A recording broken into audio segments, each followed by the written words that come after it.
எந்த இடத்துக்கு ஒன்றா விட்டுருங்க. யார் வேணும் போலீஸ் ஸ்டேஷனுக்கு மட்டும் விட்டுறாதீங்க. உங்கள் வீட்டிலேருந்து யார் போனாலும் போலீஸ் ஸ்டேஷனில் மட்டும் கொஞ்ச நேரம் கூட அவங்கள விட்டுறாதீங்க. கூடியே இருந்து பார்த்துட்டே இருக்கணும். வாய்தாக்கு வரலன்னு எங்கள் அண்ணனை கூட்டிகிட்டு போய் நான் அடித்து துன்புறுத்தி அவனை சாவடிச்சிட்டாங்க. Lockup death சாவடிச்சிட்டாங்க. எடுத்துட்டு வந்து ஸ்டான்லி ஹாஸ்பிட்டலில் போட்டு அந்த ஹாஸ்பிட்டலில் அவனுக்கு உயிர் இருக்கா மாதிரி வெண்டிலேட்டரில் வச்சு காமிச்சு எங்களை ஒரு நாள் ஏமாத்திட்டாங்க. 2 நாள் ஆச்சு.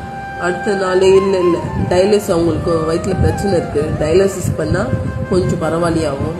டயாலிசிஸ் பண்ணிவிட்டு இல்லை உயிர் இல்லை போயிடுச்சு, அது பண்ணும் போதே போயிடுச்சு அப்படின்னு ஒரு ட்ராமா பண்ணி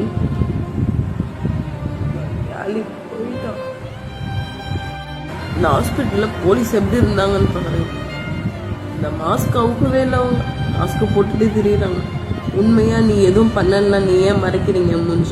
எதுக்கு மறைக்கிறீங்க உங்க மூஞ்ச?